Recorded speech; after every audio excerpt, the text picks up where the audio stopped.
శ్రీ వేమూరి జగపతిరావు గారి మహనీయుల ముచ్చట్లు 5వ భాగం 14/7/24. ప్రధానిగా నాకు వచ్చే జీతం చాలు అన్న భారత తొలి ప్రధాని పండిట్ జవహర్లాల్ నెహ్రూ. పండిట్ జవహర్లాల్ నెహ్రూ రాజకీయ జీవితం అందరికీ తెలుసు. ఆయన వ్యక్తిగత జీవితం కూడా చాలా ఆసక్తిగానే ఉంటుంది. నెహ్రూ జీవితంలో 4-5 సార్లు తప్ప మద్యం తీసుకోవాలి. ఒకసారి ఆయన ప్రపంచ ప్రఖ్యాత హాస్య నటుడు చార్లీ చాప్లిన్ గౌరవార్థం స్విట్జర్లాండ్లో విందు ఏర్పాటు చేయగా అప్పుడు చాప్లిన్ ఎంతో బతిమాలితే ఒకసారి మద్యం తీసుకున్నాడు. ఆయన భోజనశాల బల్ల దగ్గర ఎటువంటి అతిథులు ఉన్నా సరే మత్తు పానీయాలు నిషిద్ధం. ఇవి మనకు తెలియదు. ఇతర దేశాల ప్రధానమంత్రులు వగైరా ఆయన ఇంట్లో బస చేసిన వారి కోసం ప్రత్యేకంగా ఖరీదైన పానీయాలు తెప్పించి నేరుగా వారు బస చేసిన గదుల్లోకే పంపేవారు. పానీయం నిషిద్ధం, పాయసం ఇష్టం. 1955లో నెహ్రూ సోవియట్ యూనియన్లో పర్యటన చేసినప్పుడు అక్కడి ప్రభుత్వం ఏర్పాటు చేసిన విందుల్లో ఆయన మత్తు పానీయాలు తీసుకోకపోవటమే కాక తన వెంట ఉన్న వారెవ్వరూ తీసుకోవటానికి వీల్లేదని శాసించారు. తను సోవియట్లో నాయకులకు ఇచ్చిన విందులో మాత్రం సోవియట్ నాయకులకు ప్రత్యేకంగా వాళ్ళకి ఇష్టమైన వోడ్కా అనే పానీయం ఏర్పాటు చేయించాడు. మన ప్రతినిధి వర్గంలో కొంతమంది తాగుడు అలవాటు గలవారు ఉన్న నెహ్రూ సమక్షంలో వాళ్ళు మాట్లాడకుండా నోరు తడుపుకుంటూ కూర్చోవాల్సిందే తప్ప మద్యం తాగటానికి వీల్లేదు. నెహ్రూ మాంసాహారి అయిన పాశ్చాత్యుల్లా గొడ్డు మాంసం తినేవాడు కాదు. పంది మాంసం మాత్రం ఎప్పుడన్నా తినేవాడు. డెన్మార్క్ పంది మాంసానికి ప్రసిద్ధి. అక్కడ పందులను పాలు పోసి పెంచుతారని తెలిసి ఒకసారి నెహ్రూ అక్కడికి వెళ్ళినప్పుడు కావాలని అది తెప్పించుకు తిన్నా. నెహ్రూకు పాయసం అంటే బాగా ఇష్టం. దాదాపు ప్రతిరోజు ఆయన పాయసం తాగేవారు. నెహ్రూ సిగరెట్ ఎక్కువగా కాల్చేవారు. ఎప్పుడు స్టేట్ ఎక్స్ప్రెస్ 555 మాత్రమే ఆయన వాడేవారు.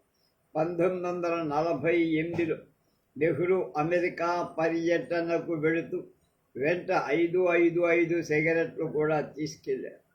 ఆయన అమెరికాలో తయారయ్యే చెస్టర్ ఫీల్డ్ సిగరెట్లు కాల్చాలని ముచ్చటపడి వాటిని కాల్చేసరికి దగ్గొచ్చేస్తుంది. దాంతో మళ్ళీ స్టేట్ ఎక్స్ప్రెస్ కాల్చటం ప్రారంభించారు.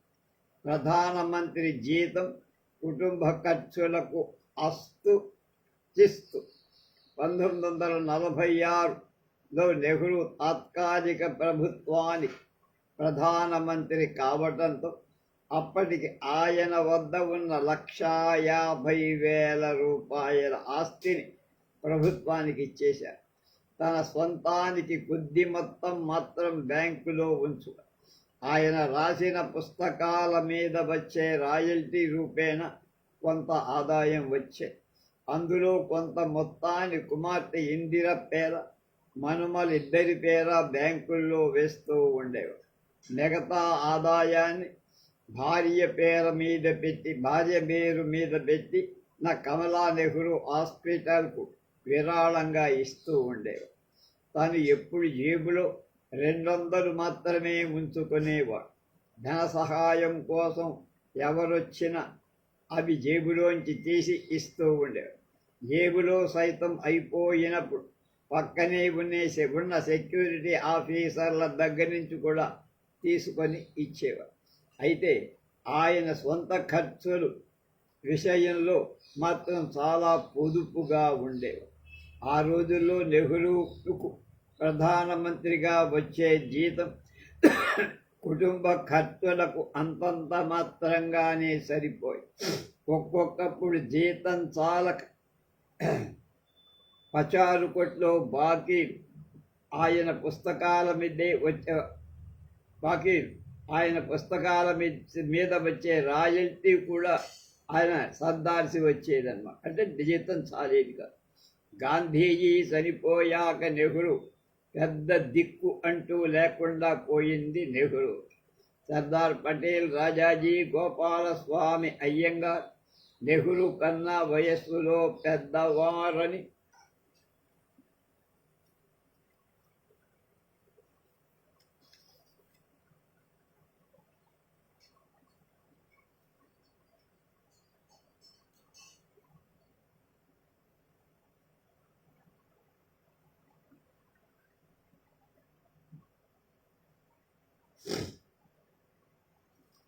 నెహ్రూ వారి వద్ద సలహాలు పొందుతూ ఉండేవాడు.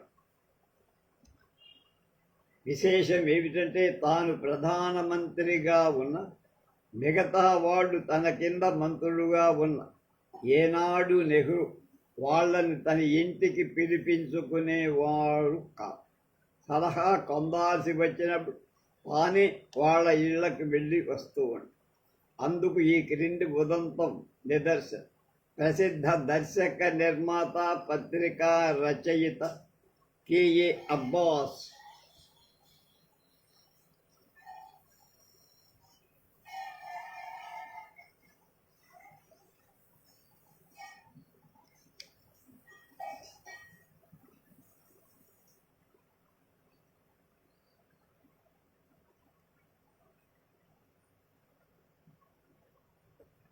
మున్నా అనే సినిమా తీశారు. అందులో రోమి అని 6 ఏళ్ల కుర్రాడు అద్భుతంగా నటించాడు. ఆ చిత్రాన్ని అబ్బాస్ రాష్ట్రపతి భవన్లో ప్రత్యేక ప్రదర్శన ఏర్పాటు చేసి రాష్ట్రపతి, ప్రధానమంత్రి మొదలైన ప్రముఖులకు పండిత్ జవహర్లాల్ నెహ్రూ రోమి నటన పట్ల అమితంగా ముచ్చటపడి అబ్బాస్తో ఆ కుర్రాన్ని రేపు ఉదయం పలహారానికి తనింటికి తీసుకురమ్మని చెప్పారు. మర్నాడు అబ్బాస్ రోమీలు ప్రధానమంత్రి నివాసానికి బయలుదేరుతుండగా చిత్రంలో నటించిన మిగతా నటులు, టెక్నీషియన్ డజన్ మంది పైగా మేం కూడా వస్తామంటూ అట్టహాసంగా వాళ్ళని కూడా వెంట తీసుకు వెళ్ళక తప్ప. పండిట్ నెహ్రూ వీళ్ళందరినీ చూసి అప్పుడు ఇంటి విషయాలు చూస్తున్న శ్రీమతి ఇందిరాగాంధీని ఎడంగా పిలిచి, అనుకున్న వాళ్ళకంటే ఎక్కువ మంది అతిథులు వచ్చారమ్మా, మరి వాళ్ళందరికీ సరిపడా పలహారం చేయటానికి తగిన సరుకులున్నాయా లేవా అని అడిగారు. ఇందిరాగాంధీ ఎలాగోలా సర్దవచ్చని చెప్పి వాళ్ళందరికీ పలహారాలు వడ్డించారు. అల్పాహారం ఎందైపోయాక నెహ్రూ వెళ్ళిపోయిన తర్వాత అబ్బాస్ శ్రీమతి గాంధీతో, నాన్నగారు పలహారాల సరుకులు ఉన్నాయా లేవా అంటున్నారు, మాట నిజమా లేక ఎగతాళిగా అన్నారా అని ప్రశ్నించగా, ఎగతాళి కాదు నాన్న నిజమే చెప్పారు అంది. వాస్తవానికి ఆయన ప్రధానమంత్రిగా వచ్చే జీతం కుటుంబ ఖర్చులకే సరిపో. సంవత్సరానికి సరుకుల కొట్టులో బాకీ ఆయన పుస్తకాల మీద వచ్చే రాయల్టీ నుంచే సర్దాల్సి వచ్చేది అన్నారట శ్రీమతి గాంధీ. నియంతను నిలదీసిన నెహ్రూ ఒకసారి పండిట్ నెహ్రూ మన అప్పటి ప్రధాని సుక్కురుమాను ఘనా ప్రధాని సుక్కురుమాను లండన్లో కామన్వెల్త్ ప్రధానుల సమావేశ సందర్భంగా కలుసుకోవటం జరిగింది. పండిట్ నెహ్రూ నుక్కురుమాను విందుకు ఆహ్వానించారు. ఆ రోజుల్లో ఘనాలో నుక్కురుమాకు తిరుగులేని నియంతగా పేరు. తాను ఘనా దేశానికి ఎంతో మహోపకారం చేశానని దాబులు చెప్పేవారు. తన బొమ్మతో పోస్టల్ స్టాంపులు కూడా వేయించుకున్నాడు. ఈ విధంగా చేయటం సహజంగా నెహ్రూకి ఇష్టం లేదు.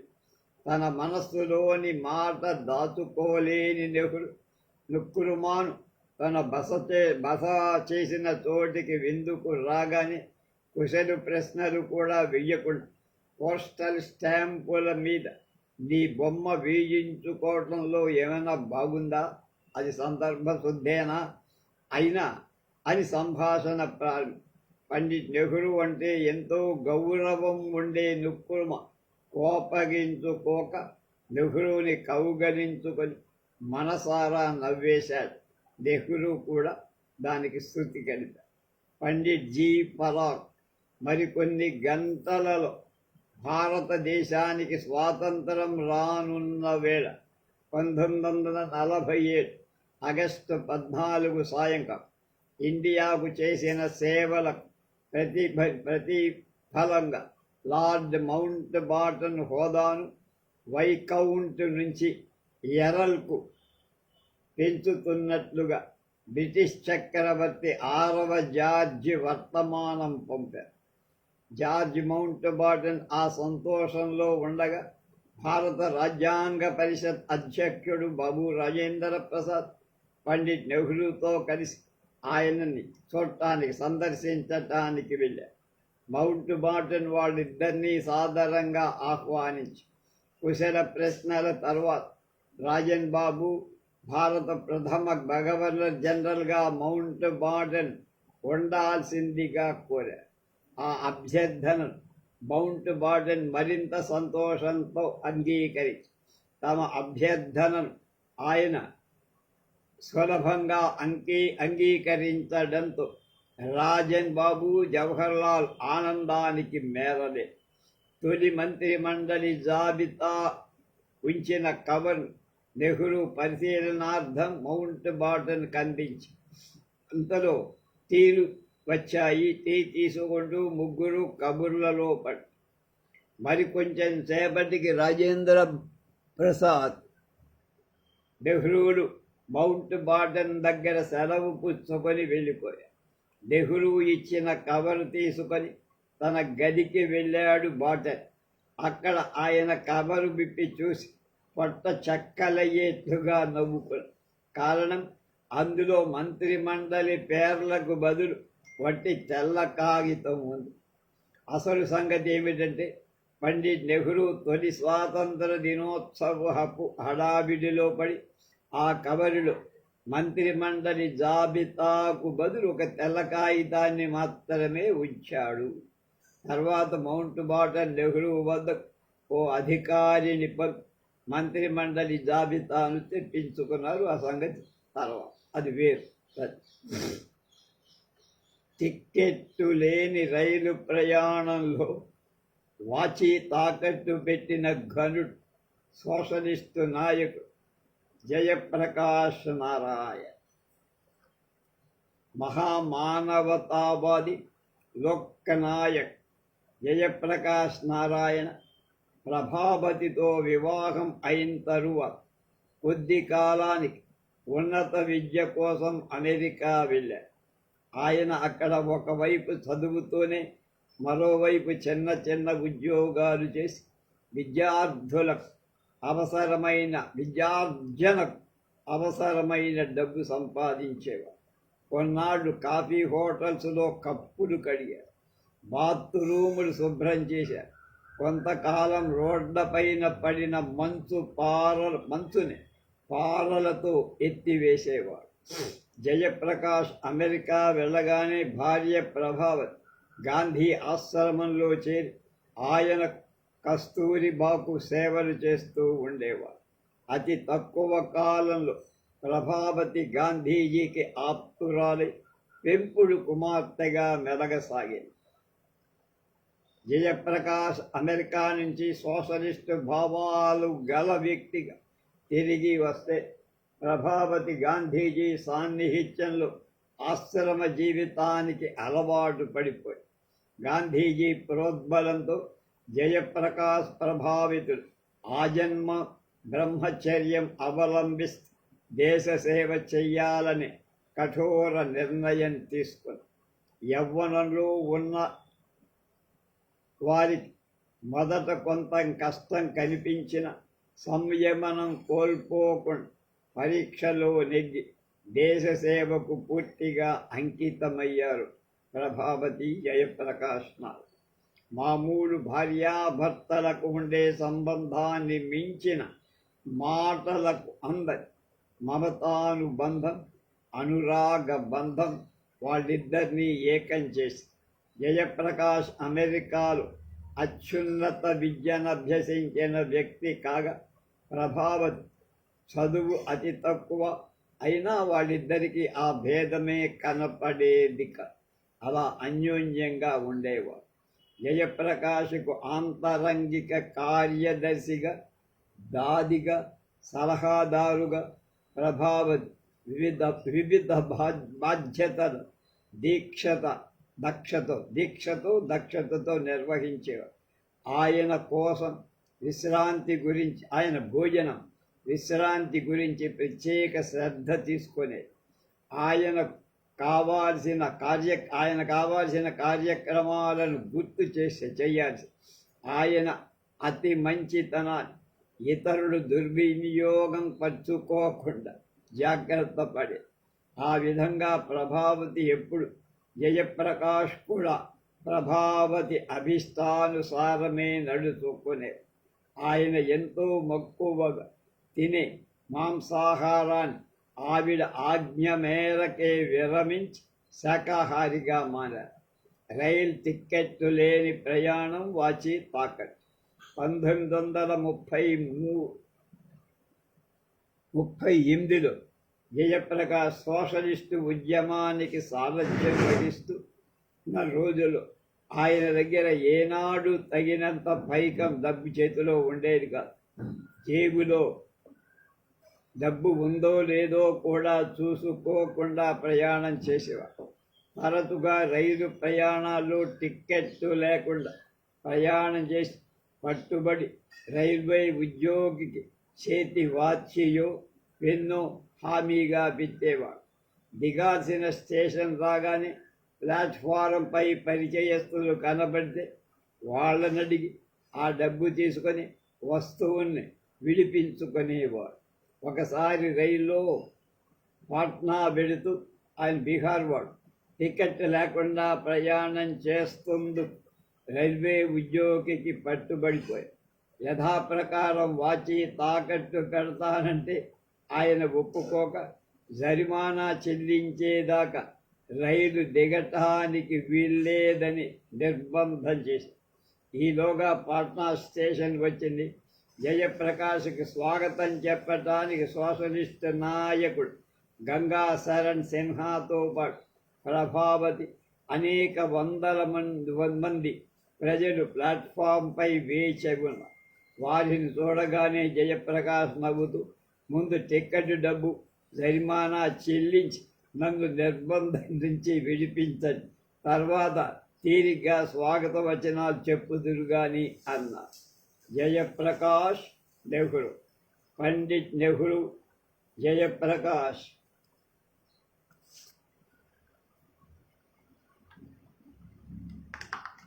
మంచి స్నేహితుడు.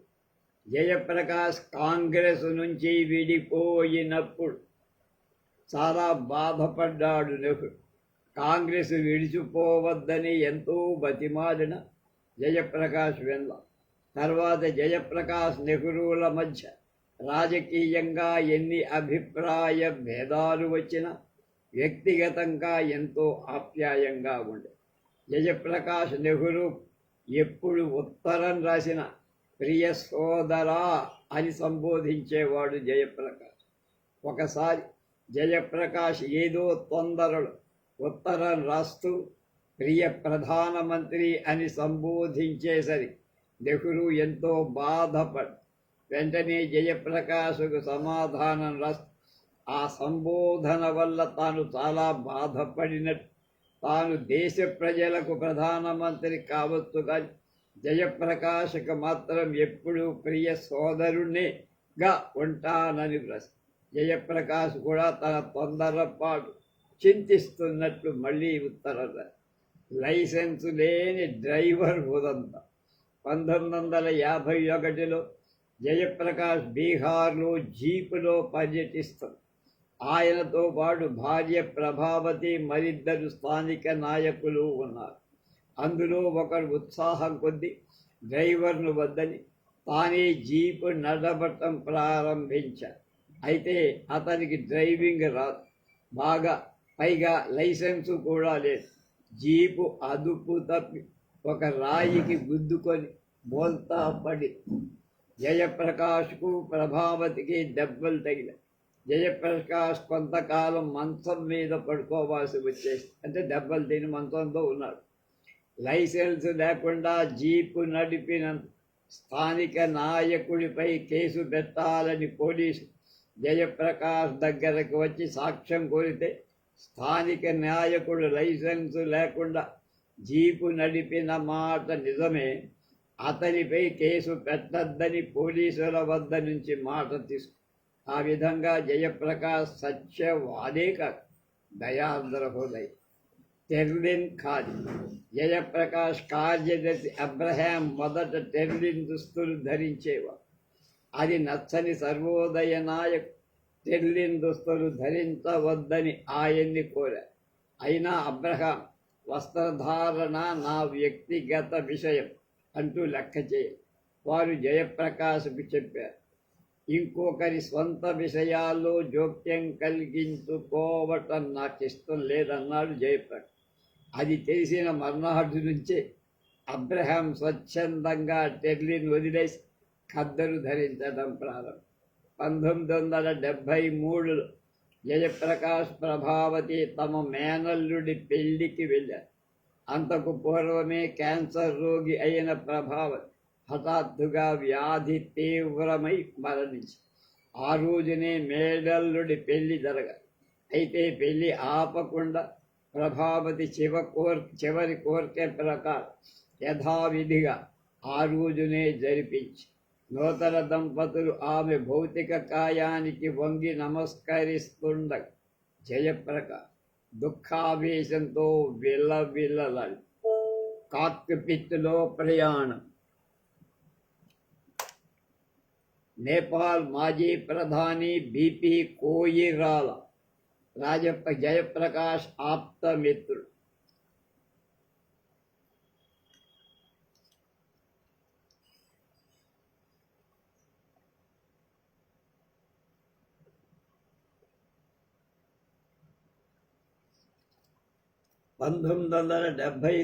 అక్టోబర్లో కోయిరాల అకస్మాత్తుగా మరణించిన వార్త విన్న జయప్రకాష్ బట్టలైనా మార్చుకోకుండా విమానాశ్రయానికి వెళ్ళారు.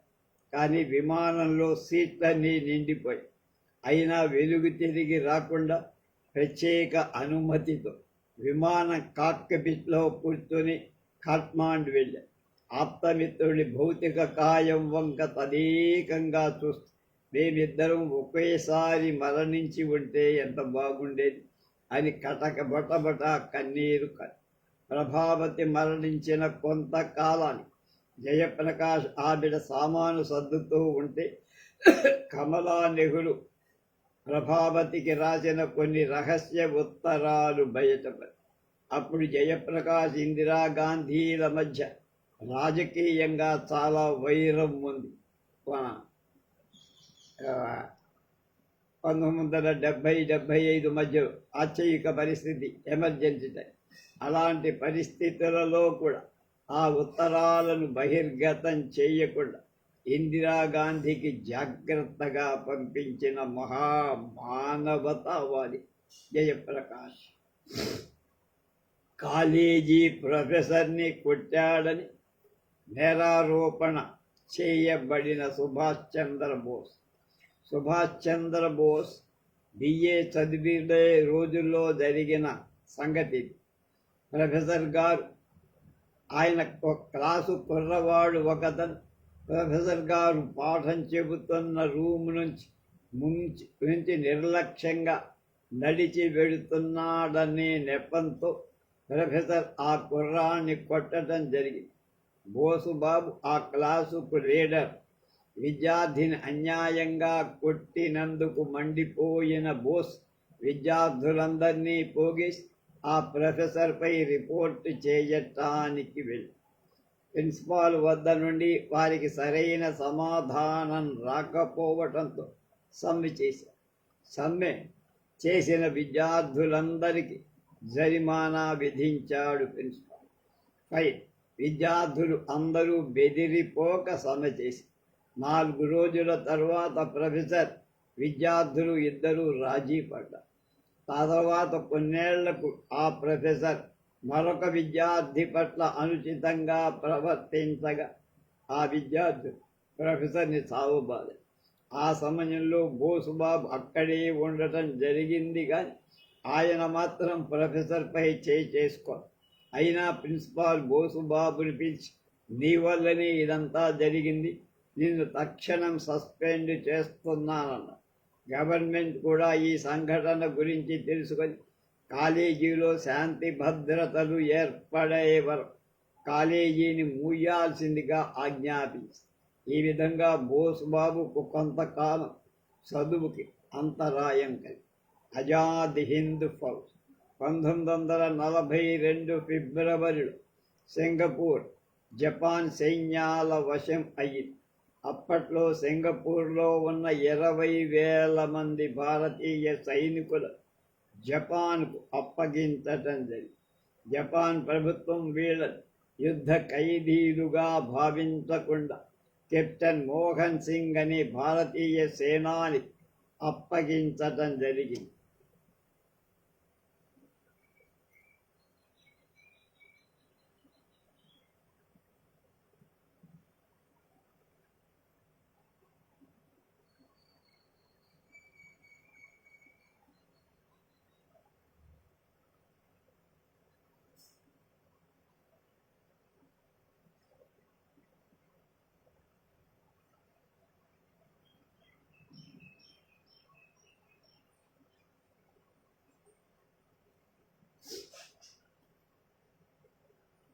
ఆయన భారతీయ సైన్యాన్ని సమీకరించి భారత స్వాతంత్రం కోసం పోరాడగలనని ప్రకటించి ఈ సైన్యమే ఆజాద్ హింద్ ఫౌజ్ ఏర్పడటానికి నాంది.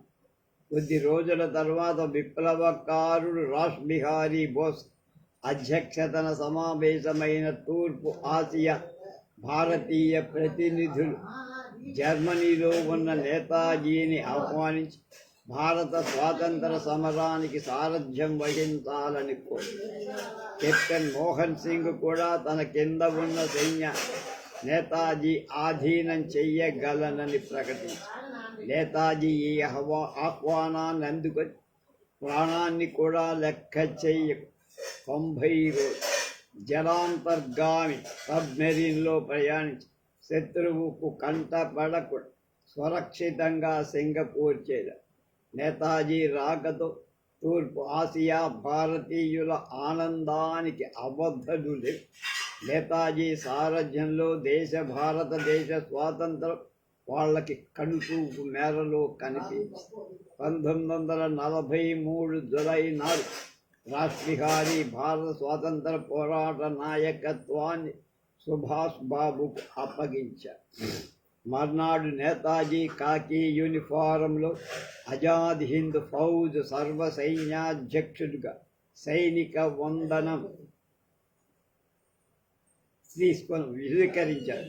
ఆనాడే సుభాష్ బాబు చెరో ఢిల్లీ అనే నినాదం ఇచ్చి Azad Hind bank Netaji Malaya, Thailand, Burma, Indochina పర్యటించి భారతీయులను మేల్కొని స్వాతంత్ర సమరానికి సిద్ధం చేసి నేతాజీ ప్రసంగాలతో వాళ్ళందరిలో వెర్రి ఆవేశం ఊగిపోయి ఆజాద్ హింద్ ఫౌజ్లో చేరటానికి ఉరుకులు పరుగులతో ముందుకొచ్చి కోరినంతనే లక్షలు కురిపించి తమ భవిష్యత్తు కూడా చూసుకోకుండా కొందరు తమ యావదాస్తిని నేతాజీకి కట్టబెట్టిన సంఘటనలున్నాయక్క.